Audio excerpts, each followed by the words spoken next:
देखता था उसकी पत्नी सुलक्षणा माता लक्ष्मी की पूजा करती थी। एक दिन मंगल थका हारा शाम को घर आया। अरे सुनती हो, कहाँ हो, जरा एक गिलास पानी तो देना। वह कई बार आवाज देता है लेकिन सुलक्षणा कोई जवाब नहीं देती। वह दूसरे कमरे में जाकर देखता है सुलक्षणा पूजा करने में इतनी हो गई थी कि उसे कुछ होश ही नहीं था। उसकी आंखों से आंसू बह रहे थे। अरे कहाँ खोई हो, सुलक्षणा चौंक कर उठती है। अरे आप कब आए? मैं अभी आपके लिए पानी लाती हूँ।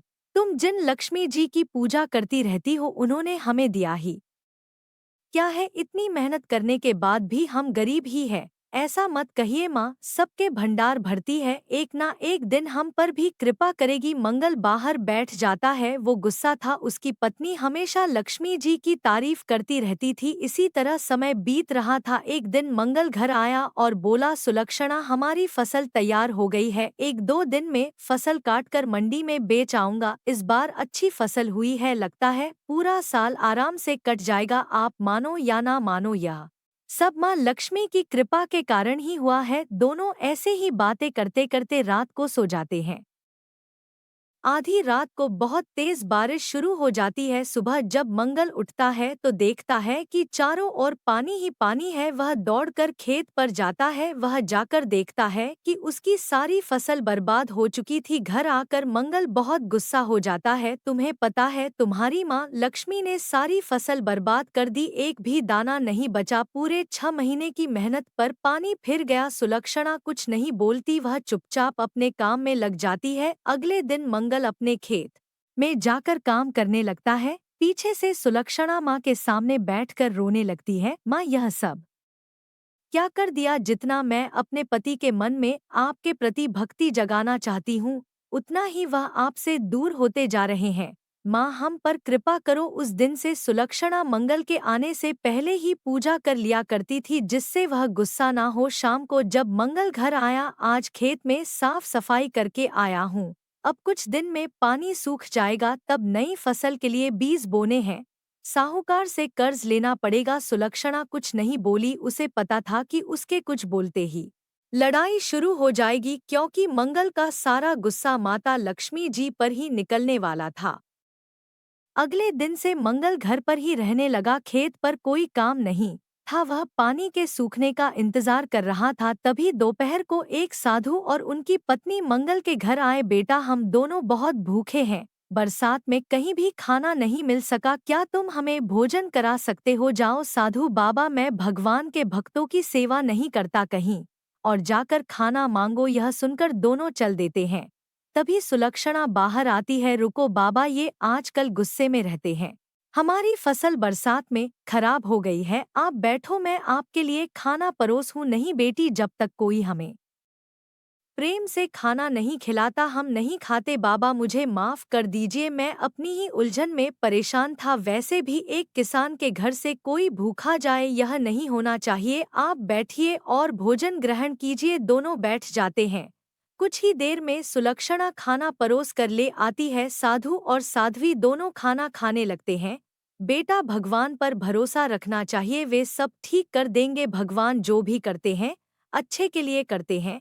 बाबा, मेरी पूरी फसल खराब हो गई, दूसरी फसल 6 महीने बाद तैयार होगी, इसमें क्या अच्छा है? बाबा सब्र कर बेटा, सब ठीक हो जाएगा। मंगल कुछ नहीं बोला। दोनों भोजन करने लगे। सुलक्षणा ने अपने और मंगल के लिए खाना बनाया था, वही खाना सुलक्षणा ने उन दोनों को दे दिया, लेकिन वह खाना कम पड़ गया। सुलक्षणा ने जल्दी से और खाना तैयार करना शुरू कर दिया। वह खाना बनाती जा रही थी, लेकिन साधु और साध्वी की तृप्ति नहीं हो पा रही थी। काफी देर बाद वे बोले, बेटी, क्या घर में अन्न की कमी है? हमारा पेट तो अभी भरा नहीं। नहीं बाबा, बस अभी मैं आपके लिए दोबारा खाना बना देती हूँ। यह कहकर वह दोबारा से ताजा खाना बनाने में जुट गई। मंगल भी यह देखकर हैरान था कि दोनों प्राणी कम से कम 1 महीने तक का भोजन खा चुके हैं और अभी भी भूखे थे। कुछ देर बाद सुलक्षणा खाना लेकर आई। बस बेटा, हमारा पेट भर गया, अब यह तुम दोनों प्रसाद समझकर ग्रहण कर लेना। बाबा, अभी तो आप कह रहे थे कि आप भूखे हैं। बेटा, तुम दोनों का भाव देखकर पेट भर गया। कुछ ही देर में दोनों भगवान विष्णु और माता लक्ष्मी के रूप में प्रकट हो गए। उन्हें देखकर मंगल और सुलक्षणा उनके चरणों में गिर गए। अगर तुम हमें भोजन नहीं कराते तो अपने भाग्य को बिगाड़ लेते। इतने परेशान होते हुए भी तुमने हमें भोजन कराया, तुम पर सदा कृपा बनी रहेगी। या कहकर दोनों अंतर्ध्यान हो जाते हैं। सुलक्षणा अंदर के कमरे में जाकर देखती है, वहां सोने चांदी के ढेर लगे हुए थे। देखी मेरी माँ की कृपा खुद दर्शन देने चली आई। मंगल की आंखों से आंसू बह रहे थे, वह कुछ बोल नहीं पाया। उस दिन से दोनों पति पत्नी भगवान विष्णु और माता लक्ष्मी जी की भक्ति करने लगे। नारायण नारायण। एक गांव में एक कंजूस सेठ मणि दस रहता था। उसकी पत्नी सावित्री बहुत सीधे स्वभाव की थी। वह अपने पति की कंजूसी की आदत से बहुत परेशान थी। मणिदा कंजूस होने के साथ नास्तिक भी था। वह भगवान में विश्वास नहीं रखता था, वह केवल अपने धन को ही भगवान मानता। सावित्री को भी मणिदा पूजा पाठ नहीं करने देता था। सावित्री मणिदा के जाने के बाद छिपकर माँ लक्ष्मी के मंदिर में जाकर पूजा करती और पूजा की थाली वहीं छोड़कर आ जाती। एक दिन सावित्री ने मणि दस से कहा, सुनो जी, माँ लक्ष्मी की कृपा से हमारे पास इतना धन है, इसमें से कुछ दान कर दिया जाए। यह सुनकर मणि दस गुस्से में बोला, यह धन मैंने अपनी मेहनत से इकट्ठा किया है, इसमें लक्ष्मी जी की कृपा कहाँ से आ गई? और हाँ,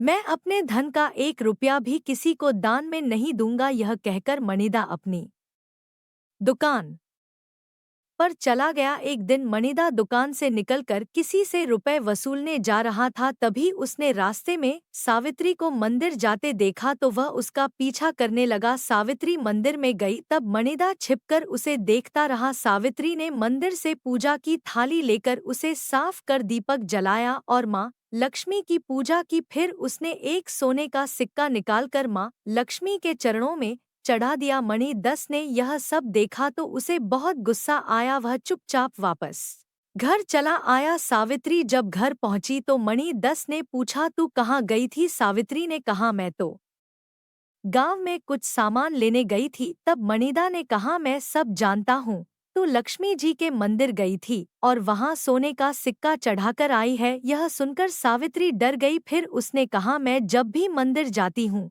एक सोने का सिक्का चढ़ा देती हूँ। यह मंदिर में होने वाले भंडारे में काम आता है। मैंने मंदिर में भंडारा कराने का प्रण ले रखा है। पिछले कई वर्षों से यह भंडारा होता आ रहा है। यह सुनकर मणि दस ने कहा, यह तो धन की बर्बादी है। आज के बाद यदि तू मंदिर गई तो मुझसे बुरा कोई नहीं होगा। सावित्री डर गई और कुछ दिन मंदिर नहीं गई। एक दिन मणिदा के घर मंदिर के पुजारी आए। उन्होंने कहा, सेठ जी, सेठनी जी बहुत दिनों से मंदिर नहीं आ रही, क्या बात है? तब मणि दस बोला, अब वह कभी मंदिर नहीं जाएगी और मंदिर में सोने का सिक्का भी नहीं चढ़ाएगी। मैं भी देखता हूँ इस साल मंदिर में भंडारा कैसे होता है। यह सुनकर पुजारी जी ने कहा, सेठ जी, माँ लक्ष्मी का भंडारा हर साल सेठानी जी के हाथों से होता है, तभी आप पर माँ लक्ष्मी की कृपा बनी रहती है। लेकिन मणि दस अपनी बात पर अड़ा रहा। निराश होकर पुजारी जी वापस चले गए। भंडारे का दिन नजदीक आ रहा था। सावित्री को चिंता हो रही थी कि भंडारा कैसे होगा। अगले दिन सावित्री ने घर में ही सोने का सिक्का एक स्थान पर रखकर उसे लक्ष्मी जी मानकर पूजा की और उस सोने के सिक्के को घर के पीछे कुएं में डाल दिया और कहा, माँ अब आप ही इस सिक्के को मंदिर तक।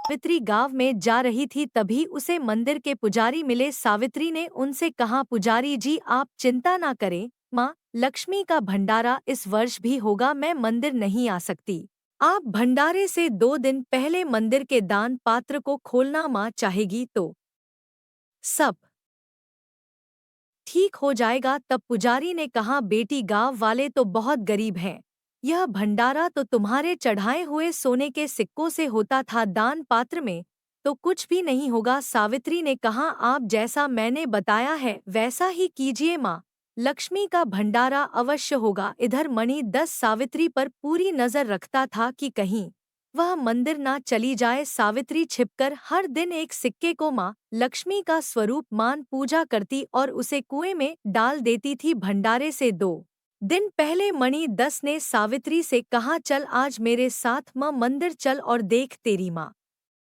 लक्ष्मी ने भंडारे के लिए क्या इंतजाम किया है। उसकी बात सुनकर सावित्री मुस्कुराने लगी और उसने कहा, भंडारे का इंतजाम तो हो गया होगा, चलिए मंदिर चलकर देखते हैं। दोनों मंदिर पहुंच जाते हैं।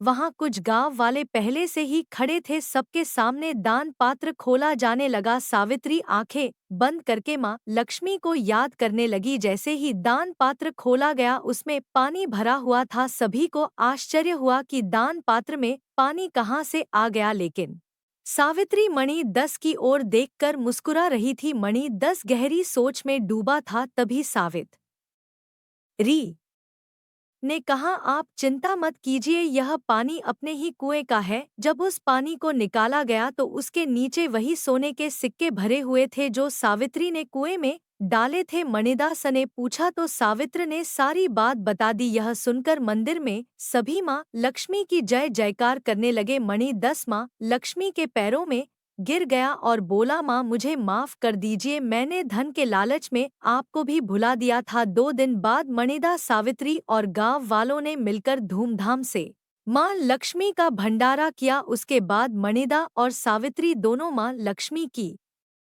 भक्ति करने लगे। भागलपुर गांव में सुलोचना अपने पति दयाशंकर के साथ रहती थी। वह दिनरात भगवान भोलेनाथ की पूजा करती थी। एक बार गांव में सूखा पड़ गया, एक बूंद भी पानी नहीं बरसा। गांव के जमींदार ने एक साधु बाबा को बुलाया। उन्होंने बताया, भगवान इंद्रदेव रुष्ट हो गए हैं क्योंकि इस गांव में कोई उनकी पूजा नहीं करता। उन्हें प्रसन्न करने के लिए अखंड यज्ञ करना होगा, जिसमें सभी गांव वाले आहुति डालेंगे जब तक यज्ञ समाप्त नहीं हो जाता।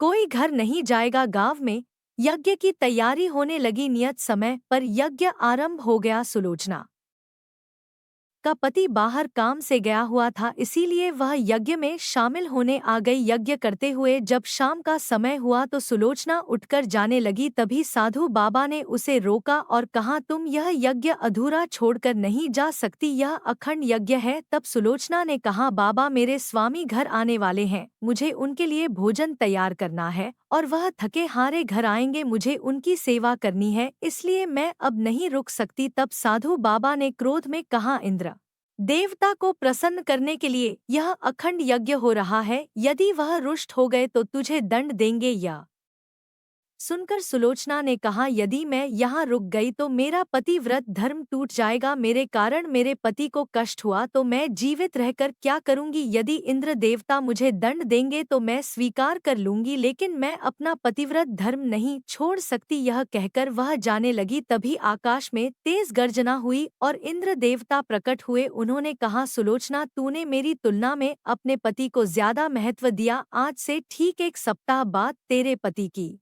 मृत्यु हो जाएगी। यदि तू पतिव्रता है तो अपने पति को बचा कर दिखा। यह सुनकर सुलोचना डर गई, परंतु उसने साहस से कहा, हे इंद्रदेव, यदि मेरे भाग्य में पति का सुख नहीं है तो मैं क्या कर सकती हूँ।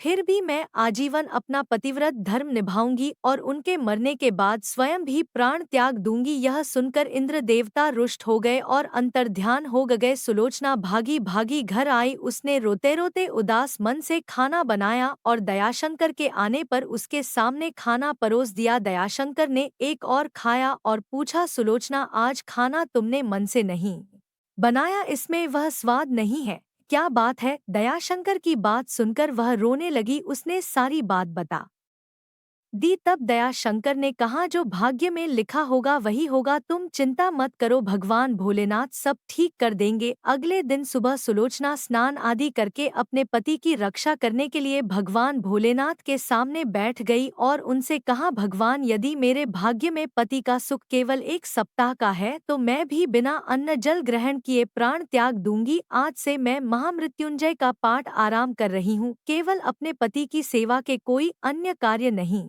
करूंगी, साथ ही दिन रात यह पाठ करती अपने प्राण त्याग दूंगी। यह कहकर वह पाठ करने लगी। पाठ के बीच में वह केवल अपने पति की सेवा के लिए उठती और बिना अन्य जल ग्रहण किए लगातार पाठ करती रहती। 3 दिन बाद उसके पति की तबीयत अचानक खराब होने लगी। इधर बिना खाए पिए सुलोचना की तबीयत भी बिगड़ रही थी। इसी तरह 3 दिन बीत गए। दयाशंकर को अपनी मृत्यु निकट दिख रही थी। उसने सुलोचना से कहा, मेरी मृत्यु तो निश्चित है, तुम क्यों अपनी जान दे रही हो? तुम उपवास तोड़कर कुछ खा लो। सुलोचना ने कहा, मैं अपना पतिव्रत धर्म नहीं छोड़ सकती, चाहे प्राण छूट जाएं। यदि आप नहीं रहे तो मैं जीवित रहकर क्या करूंगी? वह रात में भी किसी तरह बैठकर महामृत्युंजय का पाठ करती रही। उसे पता था कि कल सुबह उसके पति की मृत्यु हो जाएगी। तभी उसके घर में तेज रोशनी हुई और भगवान भोलेनाथ प्रकट हुए। उन्हें देखकर सुलोचना रोते हुए उनके पैरों में